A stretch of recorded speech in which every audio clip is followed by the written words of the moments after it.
स्वागत है आप सभी का फिर से आपके अपने इंस्टीट्यूट में, साइंस दर्शन इंस्टीट्यूट में।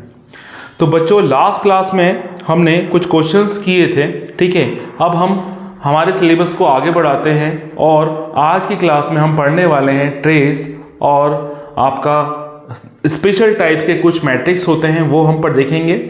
तो चलिए शुरू करते हैं आज की क्लास। तो सबसे पहले हमें पढ़ना है ट्रेस। तो ट्रेस क्या होता है? तो बच्चों ऐसे समझिए कि एक मैट्रिक्स है, ठीक है। एक मैंने मैट्रिक्स बनाया और नाम दे देता हूं उसको मैट्रिक्स ए, और उसके कुछ एलिमेंट्स जैसे कि 5, 3, 2, 0, 9, 8, 4, -3, -1, ठीक। और आपसे पूछा गया है इसका क्या कैलकुलेट करना है, आपको ट्रेस कैलकुलेट करना है इस ए मैट्रिक्स के।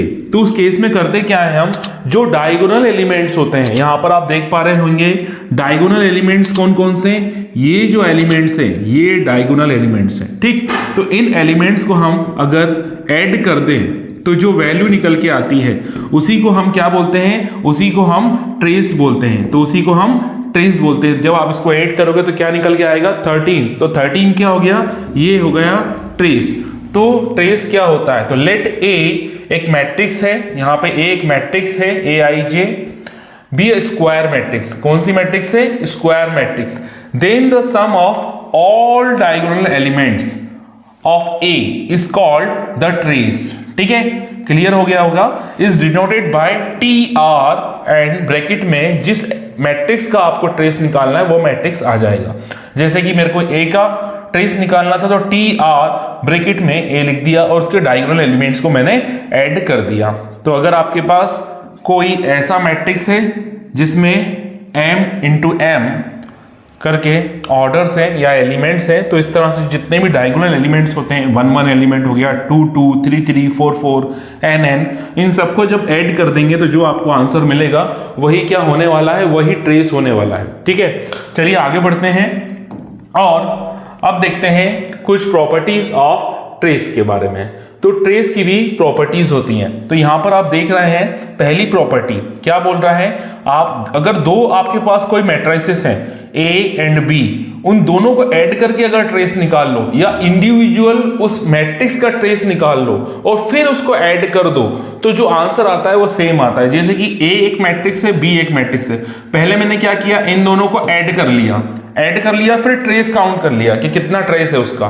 फिर उसके बाद मैंने एक मैट्रिक्स A लिया, उसके लिए अलग ट्रेस निकाला, और दूसरा मैट्रिक्स लिया और उसके लिए अलग ट्रेस निकाला, और फिर दोनों को ऐड कर दिया तो वैल्यू हमेशा सेम आती है। फिर सेकंड की बात करें तो ट्रेस ऑफ AB क्या है, product of to matrices A and B, ठीक है। A और B को हमने मल्टीप्लाई किया, फिर उसका ट्रेस निकाला, ठीक। या B को पहले लिया और A को बाद में, BA, है ना, मतलब रिवर्स कर दिया उनके ऑर्डर, मतलब सीक्वेंस को, फिर हमने मल्टीप्लाई किया, तब जो ट्रेस आया आपस में इक्वल होते हैं।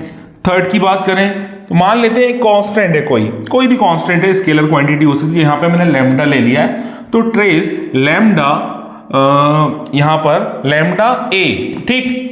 तो लैम्डा A क्या है, लैम्डा यहां पर क्या है, एक स्केलर क्वांटिटी है। तो अगर ट्रेस निकालोगे तो वो तो सिर्फ मैट्रिक्स का ही निकलता है, लैम्डा से उसका कोई लेना देना नहीं है ना। तो वो लैम्डा क्या हो जाता है, स्केलर क्वांटिटी बाहर हो जाती है, ठीक है। क्लियर है।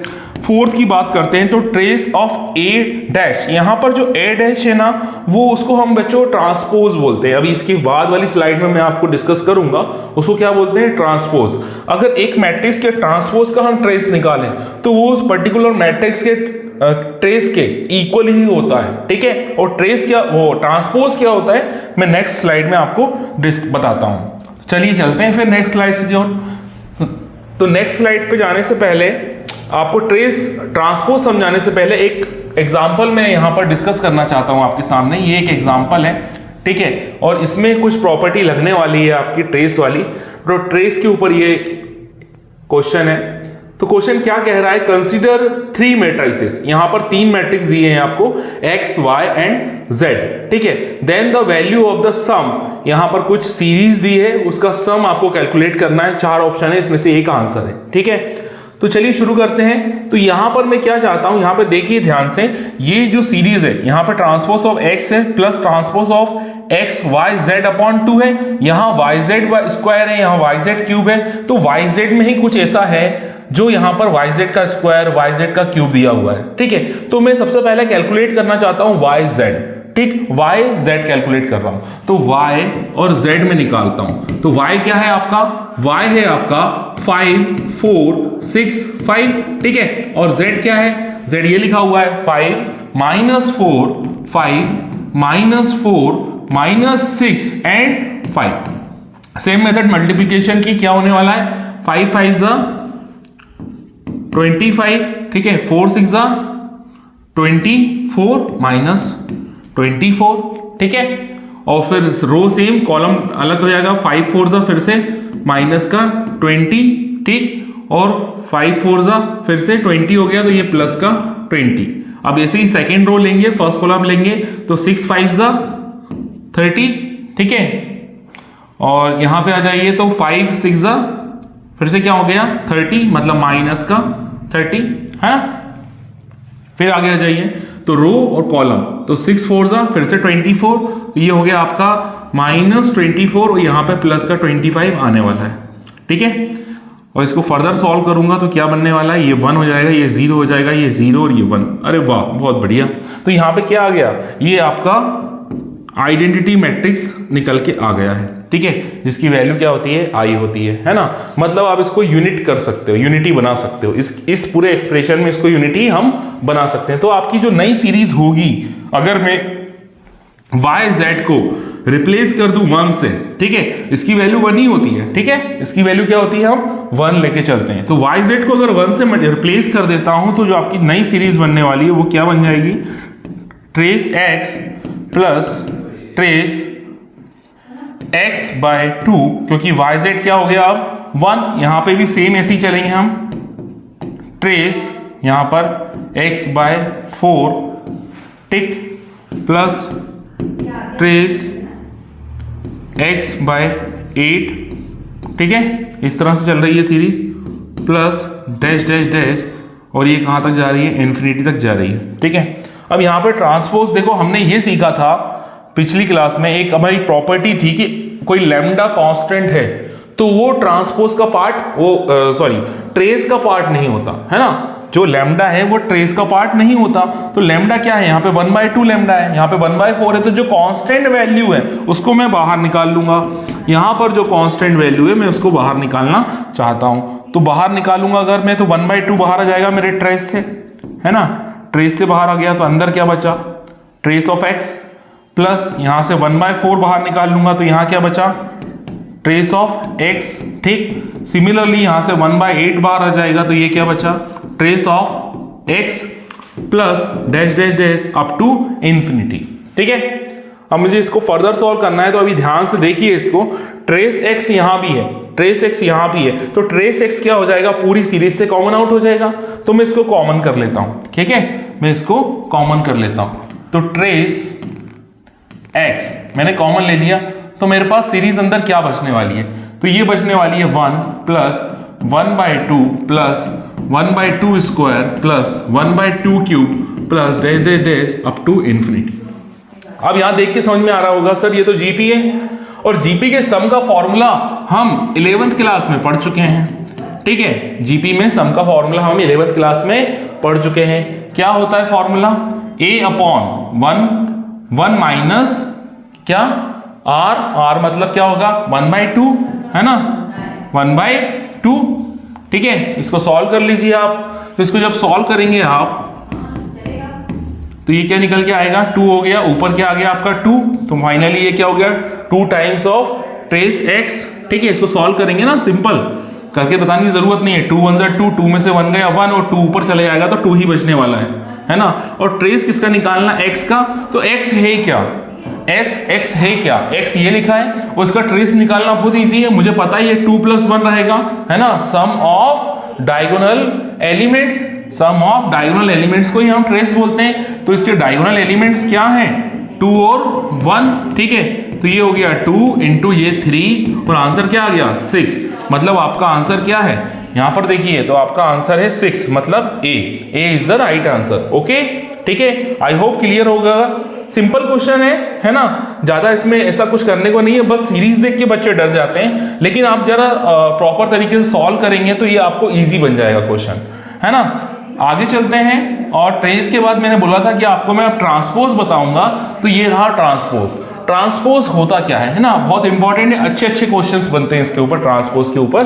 तो ट्रांसपोज होता क्या है, तो मैंने एक एग्जांपल लिया है, इस एग्जांपल से समझिए, ठीक है, बाद में मैं थ्योरी रीड करता हूं। तो ये देखिए एक मैट्रिक्स लिया है, तो मैं करना क्या चाहता हूं, मैं बोल रहा हूं कि आप क्या करिए, तो हमें करना क्या है, जो आपका मैट्रिक्स है उसमें जो रो है उसको कॉलम में कन्वर्ट कर देना है आपको।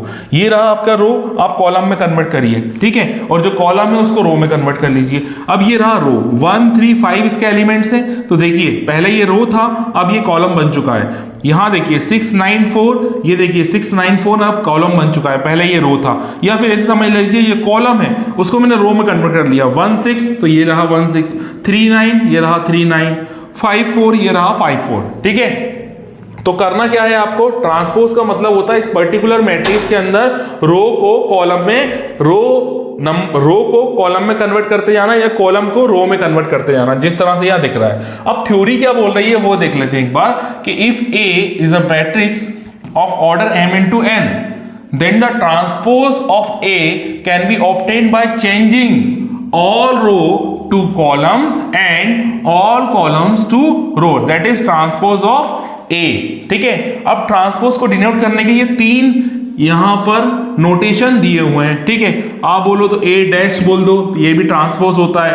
A के ऊपर कैपिटल T लगा दो तो भी ट्रांसपोज होता है। A के ऊपर स्मॉल t लगा दीजिए तो भी ये नोटेशन होता है किसका, ट्रांसपोज का, ठीक है। आई होप ये क्लियर हो गया होगा आपको ट्रांसपोज, है ना। आगे बढ़ते हैं, कुछ प्रॉपर्टीज होती है ट्रांसपोज की, यहां मैं आपको बताता हूं कौन कौन सी। जैसे कि हमने ट्रेस में प्रॉपर्टी पढ़ी थी, सिमिलरली हम प्रॉपर्टी पढ़ने वाले हैं किसकी, ट्रांसपोज की प्रॉपर्टी पढ़ने वाले हैं।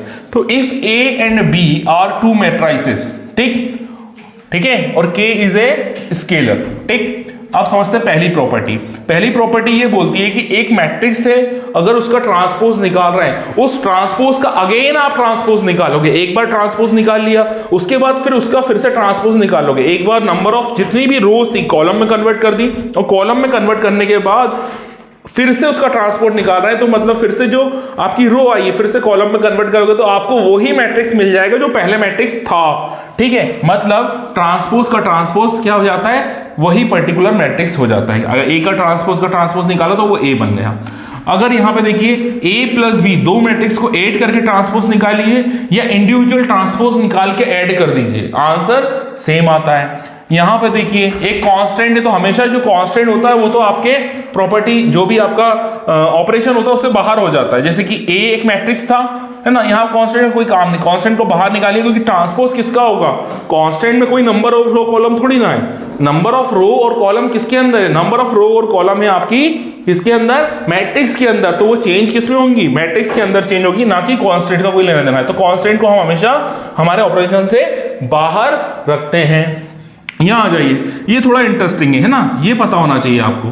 ये सब ये इजी है। ये थोड़ा सा ध्यान देने वाली बात यहां पर है कि ए बी 2 मैट्रिसेस से ए और बी ये इनटू में है, दोनों का इनटू हुआ है ना, आपने मल्टीप्लिकेशन किया है, फिर उसको अगर ट्रांसपोज करो तो उनके जो सीक्वेंस है वो चेंज हो जाता है। मतलब आपको अगर इसको लाना है तो आपको पहले बी का ट्रांसपोज निकाल के उसको ए के ट्रांसपोज में मल्टीप्लाई करना पड़ेगा, तब जाके आपको ए बी का ट्रांसपोज निकल के आएगा। इसको हम रिवर्सल लॉ बोलते हैं। क्या बोलते हैं बच्चों, इसको हम रिवर्सल लॉ बोलते हैं, ठीक है। तो इस तरह के क्वेश्चंस, ये सब प्रॉपर्टी अप्लाई होगी आगे आने वाले क्वेश्चंस के ऊपर, तो ये आपको पता होना चाहिए। अब यहां पे नोट करने वाली बात यह है कि जो ए बी सी हैं, ठीक है, वो कंफर्मेबल कब रहेंगे, कंफर्मेबल मतलब उनका मल्टीप्लिकेशन अगर पॉसिबल है ना, मल्टीप्लिकेशन अगर पॉसिबल है तो फिर से रिवर्सल लॉ के थ्रू हम ये बोल सकते हैं कि ए बी सी पूरे का होल का ट्रांसपोज सीक्वेंस चेंज कर दीजिए और इंडिविजुअल मैट्रिक्स को ट्रांसपोज निकाल लीजिए और मल्टीप्लाई करिए तो आंसर फिर से सेम आ जाएगा, ठीक है। चलिए आगे बढ़ते हैं। आई होप ये बिल्कुल क्लियर हो गया होगा, है ना। जैसी प्रॉपर्टी ट्रेस की थी वैसी ही ये प्रॉपर्टियां हैं, कुछ अलग नहीं है इसके अंदर। आगे देखते हैं। तो ये एक एग्जाम्पल है मेरे सामने, ठीक है, एक एग्जाम्पल देख लेते हैं। तो एग्जाम्पल क्या बोल रहा है, ध्यान से देखिए इधर पे। लेट ए एक मैट्रिक्स है, if A into A transpose equal to I3, मतलब 3 ऑर्डर का एक आइडेंटिटी मैट्रिक्स है यहां पर, ठीक है। Then mod of P is, आपको वैल्यू बतानी है कि मॉड ऑफ पी की वैल्यू क्या रहेगी। ये JEE मेंस 2019 में आया हुआ क्वेश्चन है, ठीक है, JEE मेंस 2019 में आया हुआ क्वेश्चन है, और अभी तक हमने जितना पढ़ा है उसके बेसिस पे हम इसको इजीली सॉल्व कर लेंगे।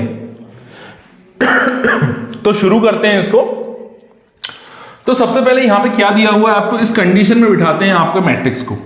वो बोल रहा है कि A और A का transpose is equal to I3, ठीक है। A और A का ट्रांसपोज किसके बराबर है, I3 के बराबर है। मुझे A तो पता है, मैं इसका ट्रांसपोज निकाल लेता हूं, उसको मल्टीप्लाई करूंगा, ठीक है। तो A क्या है मेरा, A है 0 2Q R P Q minus R P minus Q R, ठीक है। और इसका ट्रांसपोज निकाल लेते हैं। ट्रांसपोज मतलब रो को कॉलम में कन्वर्ट करना है। तो 0 2Q R P Q minus R P minus Q और R, ये हो गया A, ये हो गया इसका ट्रांसपोज। और ये बोल रहा है भाई साहब ये I3 के बराबर है, तो मैं बाद में बराबर कर लूंगा इसके, है ना, क्योंकि इक्वालिटी यूज करूंगा, इक्वेशन सॉल्व करूंगा, आपको पता है वैसे कैसे करना है मुझको सवाल। पहले मैं इसको मल्टीप्लिकेशन कर लेता हूं, है ना, वो करना जरूरी है। तो पहले मैं इसको मल्टीप्लाई कर रहा हूं, ठीक, ध्यान से देखिएगा। अब ये रो इंटू कॉलम, तो 2 2 जा 4 Q स्क्वायर, है ना, R इंटू R स्क्वायर, तो प्लस R स्क्वायर, ठीक है, क्लियर है ना। रो फर्स्ट कॉलम, फिर रो सेकेंड कॉलम, तो 0 into P 0 2Q into Q 2Q square 2Q square, यहां देखिए 2Q स्क्वायर, और R इंटू R माइनस का R स्क्वायर, माइनस का R स्क्वायर, ठीक है। रो फिर से रिपीट करेंगे, तो 0 इंटू 0 खत्म, 2Q into minus Q minus 2Q square, minus 2Q square minus 2Q square, और R into R plus R square, plus R square, ठीक है। फर्स्ट रो खत्म हो गई, सेकेंड रो पे ले लेते हैं। सेकेंड रो फर्स्ट कॉलम, ठीक, तो P into 0 0 Q into 2Q square minus R, ठीक है, minus R into R into R square, तो माइनस का R square, minus R square, ठीक है। फिर सेम रो और सेकेंड कॉलम, तो P into P square, P into P क्या हो गया, P square, Q into Q square, minus R, second वाले पे चल रहे हैं अपन, minus R into minus R plus का R square, plus R square, ठीक है। अब सेम रो करते हुए थर्ड कॉलम पे आ जाते हैं, तो P into P square again, Q into minus Q कितना हो जाएगा ये आपका, माइनस Q स्क्वायर, ये आपका minus R into R minus R square, ठीक है, क्लियर।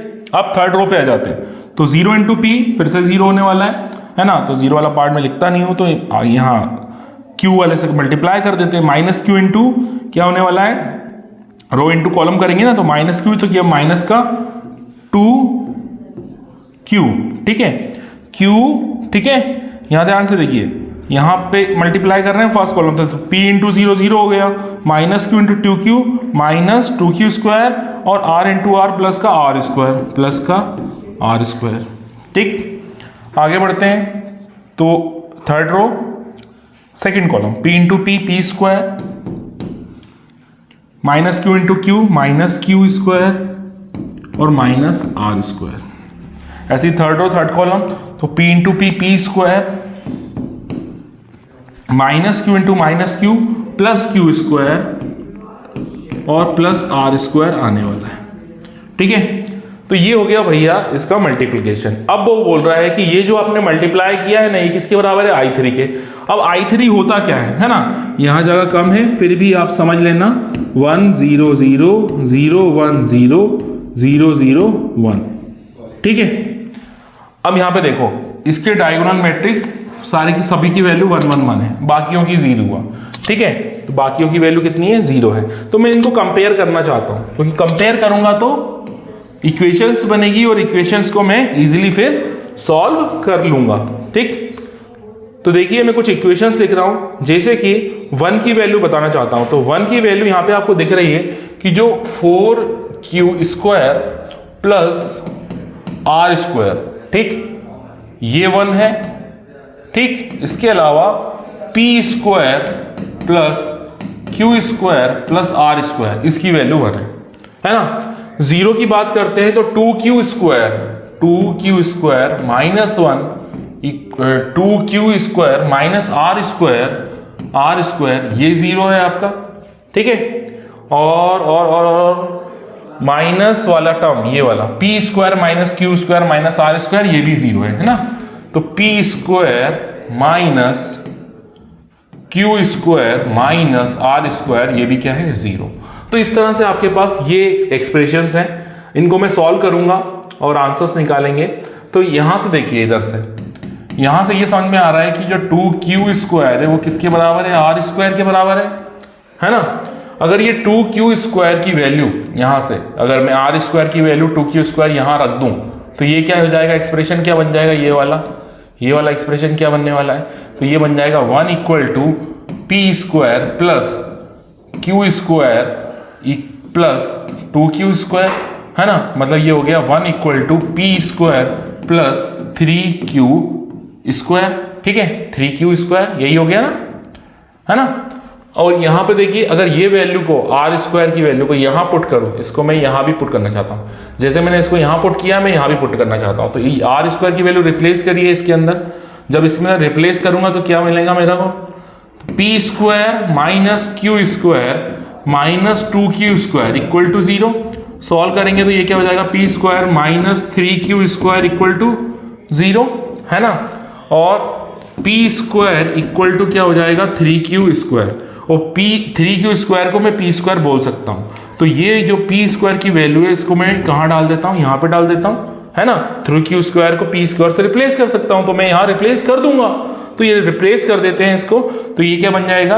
1 = p² प्लस p², मतलब ये क्या हो गया? 2p² इक्वल टू 1, मतलब p² कितना हो गया?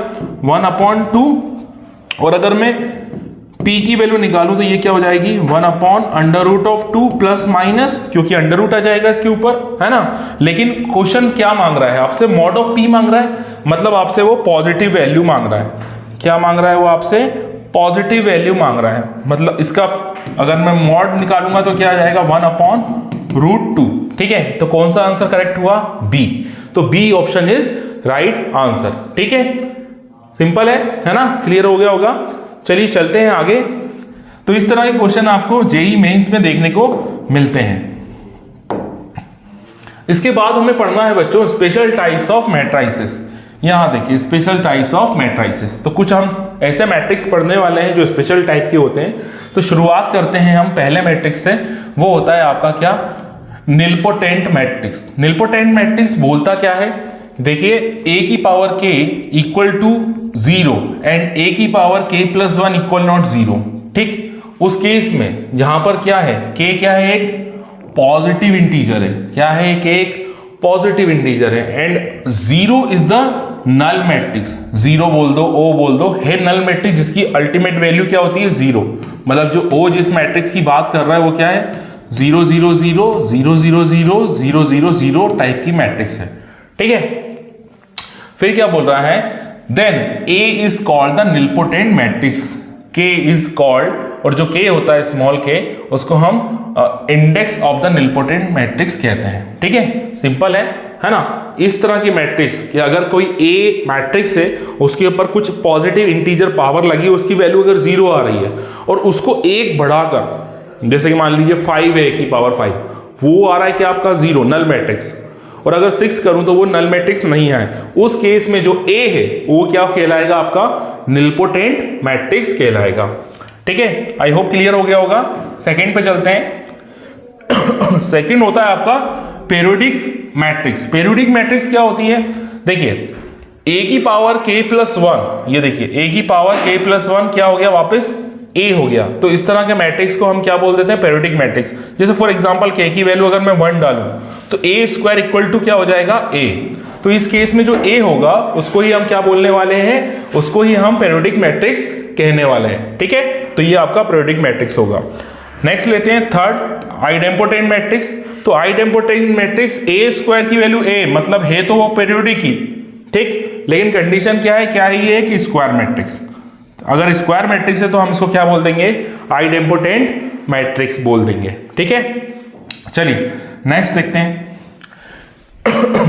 नेक्स्ट होता है आपका इन्वोल्यूटरी मैट्रिक्स। इन्वोल्यूटरी मैट्रिक्स, तो इन्वोल्यूटरी मैट्रिक्स क्या होती है कि अगर a का स्क्वायर कर रहे हैं, एक पर्टिकुलर मैट्रिक्स से अगर उसका स्क्वायर करने पे पास आपको क्या निकल के आ जाए, आपको आइडेंटिटी मैट्रिक्स निकल के आ जाए, मतलब आई आ जाए सॉल्व करने के बाद, तो हम उसको क्या बोल देंगे, उस कंडीशन में हम उस मैट्रिक्स को बोल देंगे इन्वोल्यूटरी मैट्रिक्स, ठीक है। फिर आता है आपका सिमेट्रिक मैट्रिक्स। ये इंपॉर्टेंट है, ये काफी इंपॉर्टेंट है सिमेट्रिक मैट्रिक्स। तो सिमेट्रिक मैट्रिक्स को ऐसे समझिए कि ए कोई एक मैट्रिक्स है, अगर उसका ट्रांसपोज निकाल लूं और वापस क्या बन जाए सॉरी, तो वापस ये क्या बन जाए, उसका ट्रांसपोज अगर मैं निकालता हूं तो वापस वो सेम मैट्रिक्स आ जाए, तब हम उस केस में मैं उस मैट्रिक्स को क्या बोल दूंगा, ये कौन सा मैट्रिक्स है, सिमेट्रिक मैट्रिक्स है ना। हो सकता है, पॉसिबल है किसी का भी ट्रांसपोज निकालूं तो वो सेम मैट्रिक्स आ जाए, तो इसी को हम क्या बोलते हैं, सिमेट्रिक मैट्रिक्स बोलते हैं। एक एग्जांपल से बताता हूं आगे। ये देखिए ए एक मैट्रिक्स है, ये दिखा हुआ है आपको, ए एक मैट्रिक्स है, इसको मैंने क्या किया, ट्रांसपोज निकाला। ट्रांसपोज कैसे निकालते हैं, नंबर ऑफ रो जितनी भी है, जितनी भी ऑल रोज हैं उनको कॉलम में कन्वर्ट कर दीजिए। तो देखो AHG HBF और GFC तो GFC। अब देखिए दोनों को मैच करिए, दोनों सेम है कि नहीं है, मतलब इस केस में जो A ट्रांसपोज है वो किसके बराबर है, A के बराबर है। तो ये जो मैट्रिक्स है, गिवन मैट्रिक्स, ये कौन सा मैट्रिक्स हुआ, ये एक सिमेट्रिक मैट्रिक्स हुआ, ठीक है। तो ये एक सिमेट्रिक मैट्रिक्स हुआ। आगे देखते हैं नेक्स्ट होता है आपका skew symmetric matrix. Skew symmetric matrix, तो स्क्यू सिमेट्रिक मैट्रिक्स को समझना भी आसान है। जैसे ये यहां देखिए, बस इतनी लाइन समझ लीजिए, बाकी कुछ दिक्कत नहीं है, कि अगर A का ट्रांसपोज A होता है तो वो सिमेट्रिक मैट्रिक्स होता है, लेकिन A का ट्रांसपोज अगर माइनस में A आ जाए, है ना, अगर मैं ट्रांसपोज निकाल लूं और निकालने के बाद वो पर्टिकुलर मैट्रिक्स तो रहे लेकिन बाहर एक माइनस और दे दे, तो समझ जाना वो मैट्रिक्स कैसा मैट्रिक्स रहेगा, वो मैट्रिक्स कौन सा मैट्रिक्स रहने वाला है, वो स्क्यू सिमेट्रिक मैट्रिक्स रहने वाला है। तो ये एक एग्जांपल है। अगर मैं इसका ट्रांसपोज निकालूं, देखिए इसका मैं एक ट्रांसपोज निकालता हूं, तो रो को कॉलम में कन्वर्ट करता हूं, 0 2 -3 -2 0 3 3 -3 0, ठीक है। अब यहां से एक माइनस कॉमन ले लीजिए। जैसे ही मैं यहां से माइनस कॉमन लूंगा, माइनस कॉमन ले लीजिए, तो ये 0 ये 2 ये -3 ये -2 ये 0 ये 3 ये 3 ये -3 और 0। अब ध्यान से देखिए, ये वो जो मैट्रिक्स है वही ये मैट्रिक्स है ना, ठीक। मतलब हुआ क्या कि जो A डैश था, मतलब A का ट्रांसपोज था, वो किसके बराबर आ गया, A के ही बराबर आ गया। तो इस केस में जो ये मैट्रिक्स है A मैट्रिक्स, इसको हम कौन सा मैट्रिक्स बोलने वाले हैं, इसको हम बोलने वाले हैं स्क्यू सिमेट्रिक मैट्रिक्स, ठीक है। अच्छा, ये भी नोट पता होना चाहिए कि इस तरह से हम इसको लिख सकते हैं, इस तरह से आप इसको लिख सकते हैं, है ना, पूरा आया नहीं है। क्या लिखा हुआ है, every square matrix can be uniquely expressed as the sum of symmetric and skew symmetric matrix. आपका कोई भी स्क्वायर मैट्रिक्स है, आप उसको इस तरह से लिख सकते हैं, ठीक है। कैसे लिख सकते हैं, 1/2 A प्लस A का transpose plus 1/2 A minus A का ट्रांसपोज। तो ये आपको याद होना चाहिए, पता होना चाहिए, ठीक है। इसको आप सॉल्व करोगे तो वापस वो A ही बन जाएगा, है ना, क्योंकि यहाँ पे देखो कैंसिल आउट हो रहा है, ये 1/2 A/2 प्लस A/2 A ही होता है, ठीक। तो इसको हमने थोड़ा सा बढ़ा दिया है, और इस तरह से आपका एक क्योंकि ये क्या होता है, कई कई जगह पर कुछ क्वेश्चंस में इस तरह से आपको लिखना पड़ता है, तो ये आपको पता होना चाहिए। आगे बढ़ते हैं। ये है आपका ऑर्थोगोनल मैट्रिक्स। ऑर्थोगोनल मैट्रिक्स, ठीक है। ऑर्थोगोनल मैट्रिक्स क्या होता है, यहां कंडीशन लिखी हुई है, मान लो एक कोई मैट्रिक्स है और उसका ट्रांसपोज लिया आपने और उसको आपस में मल्टीप्लाई कर दिया, है ना। ए कोई मैट्रिक्स है, उसका ट्रांसपोज लिया और आपस में मल्टीप्लाई कर दिया, और आपको क्या मिला उस केस में? उस केस में आपको क्या मिला? एक आइडेंटिटी मैट्रिक्स मिला। जब ऐसा होता है तो उस पर्टिकुलर ए मैट्रिक्स को हम ऑर्थोगोनल मैट्रिक्स कहते हैं। तो मैं यहाँ पर एक एग्जाम्पल है करके दिखा देता हूँ। तो ये एक एग्जाम्पल है, ठीक। सबसे पहले मैं इसका एक ट्रांसपोज निकाल लेता हूँ। तो 1/2 अंडर रूट ऑफ 2, ठीक। ये 2 - 2 2 2 है ना। अच्छा, इसको चेंज नहीं किया मैंने, लो कर देता हूँ। ये गया। तो मैं बोल रहा हूँ कि रो को कॉलम में बदल दीजिए, 2 - 2 2 2। अब इनको मैं मल्टीप्लाई करना चाहता हूँ, कर लेते हैं, कोई बड़ी बात नहीं है, हमें तो आता है करना, हमने अब सीख लिया है। तो 1/√2 1/2√2 इंटू 1/2√2 है ना। और मैं डायरेक्ट आंसर लिख रहा हूँ, देखो रो इंटू कॉलम है ना। तो 2 2 ज़ा 4 है ना, और -2 इंटू -2, तो मल्टीप्लाई करेंगे तो क्या आ जाएगा? -4 आ जाएगा, है ना। तो ये क्या हो जाएगा टोटल, अगर करेंगे तो माइनस माइनस प्लस होके, तो ये क्या हो जाएगा? 8 हो जाएगा, है ना। ऐसे ही यहाँ पे देखिए फिर से रो, ये वाला कॉलम, तो 2 2 ज़ा 4 और 2 2 ज़ा 4, लेकिन एक 4 प्लस का एक 4 माइनस का है, तो यहाँ पे वैल्यू क्या आ जाएगी? 0 आ जाएगी। फिर सेकेंड रो ले लीजिए, सेम कॉलम ले लीजिए, है ना, मल्टीप्लाई करिए, फिर से 4 - 4 0 आ जाएगा, और यहाँ पे 8 आ जाएगा। यहाँ आप इनको मल्टीप्लाई, 2 2 ज़ा 4 √2 इंटू √2 2 4 2 ज़ा 8, तो ये हो गया 8 0 0 8। 1/8 से डिवाइड करिए तो ये क्या बन गया?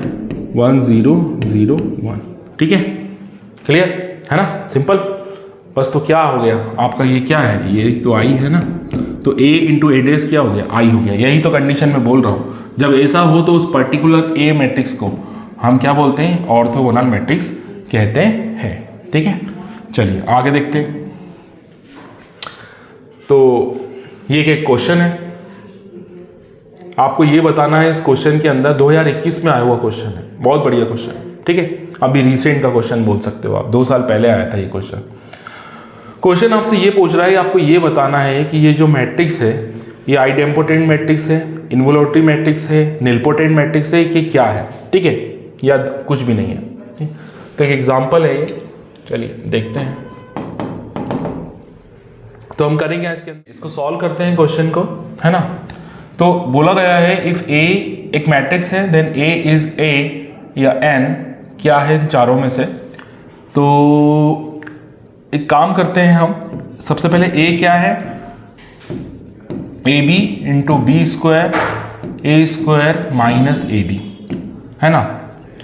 सबसे पहले पढ़ा था अपने निलपोटेंट, है ना, या आइडेम्पोटेंट मैट्रिक्स ले लीजिए या इन्वोल्यूटरी मैट्रिक्स ले लीजिए, ठीक है। तो सब में क्या था? एक की पावर k + 1 या एक की पावर k, एक में a square equal to a value आ रही थी, है ना। तो हम उसको चेक कर लेते कि क्या a स्क्वायर की वैल्यू कुछ ऐसी आ रही है क्या, है ना। नहीं तो फिर हम फर्दर फिर अप्रोच करेंगे, इसका ट्रांसपोज निकालने की कोशिश करेंगे, है ना, या जो भी हो सकता है पॉसिबल, ऑप्शन देके हम काम करेंगे। तो हमने ऑप्शन में देखा इस तरह से ऑप्शन है, जो शुरुआत में हमने स्पेशल मैट्रिक्स पढ़े थे, है ना, उनकी कंडीशन हम फुलफिल करवाना चाहते हैं। तो a पता है मुझे, तो मैं a स्क्वायर निकालना चाहता हूँ, है ना। तो अगर मैं a स्क्वायर को निकालूं तो a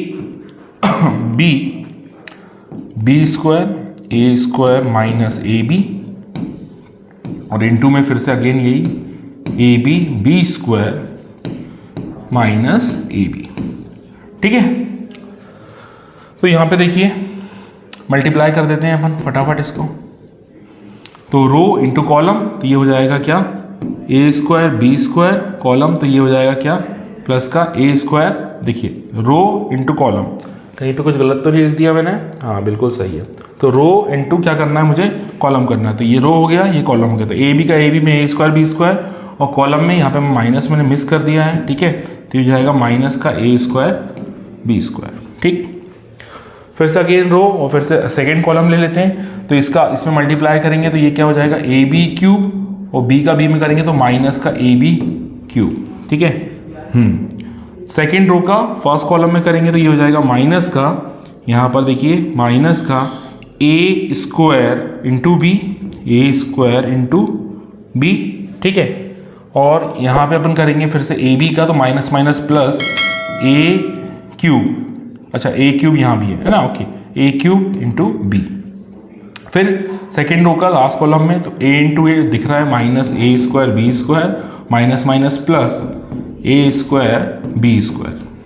अब ध्यान से देखिए इसको, है ना, ये स्क्वायर है भैया, है ना, चिड़िया नहीं है।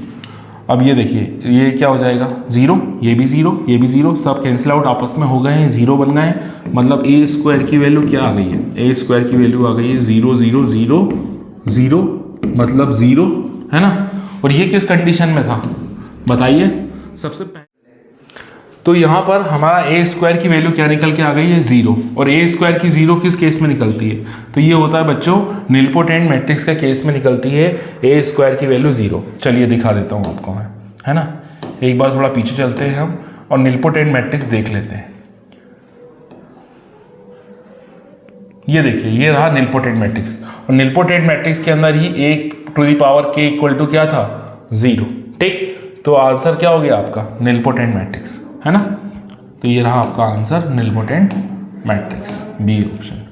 तो ये आपका JEE 2021 में आया हुआ सवाल था, है ना, जो बिल्कुल देखो ये 2 स्टेप का आंसर था। तो इस तरह के इजी सवाल आते हैं एग्जाम में, ठीक है।